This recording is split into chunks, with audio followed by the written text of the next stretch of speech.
Welcome to Zwida Media. If you're new to this channel, please subscribe. Don't forget to like, comment, and share.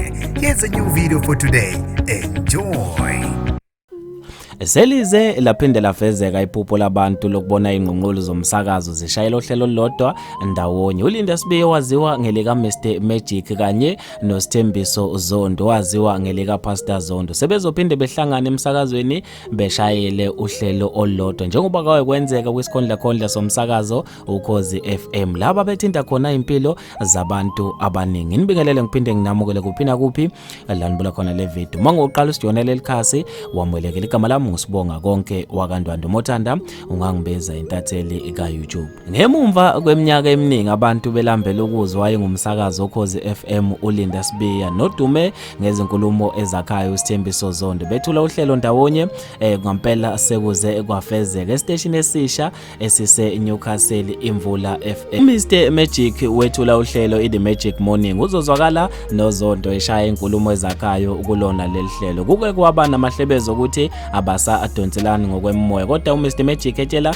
elinye lamaphephandaba uthe lokho ke sekwedlula futhi ke kwakungayona nento engaqeda ubudlelane ebabo. Uqhube wathi akazosebenza ngokugcwele station kodwa uzohlala ezwakala izinsuku ezithile ukuzokwelapha abantu. Wathi phela ukusakaza akusho nje ubuqumqumbu bomsindo kodwa kudingeka ukuthi nomlaleli azuze okuthile emoyeni. Kuchaza yena uMr Magic. Ngaphandle kukaZondo uveza ukuthi bakhona nabanye asebenze nabo Ukhozini FM azobalanda ekhona la uhlelweni lakhe. Uzanele Mbokazi Nkambule ongomunye wabo nabanye ke acela ukuthi angaba adalule okwamanje. Uqhube wathi ngashiya iVuma FM ngonyaka ka2016 abantu basangilandela namanje. Abantu balimele emoyeni badinga ukwelashwa nokuyinto ke engifisa ukuyenza kulo umsakazo. Kuqhuba yena uMr Magic. Uhlalo nomsunguli walomsakazi uDokotela uPhumlani Mncwabu yahlehla Dlamini uthe bayaziqonda izingqinamba ezibhekane nomsakazi eziningi ezihlanganisa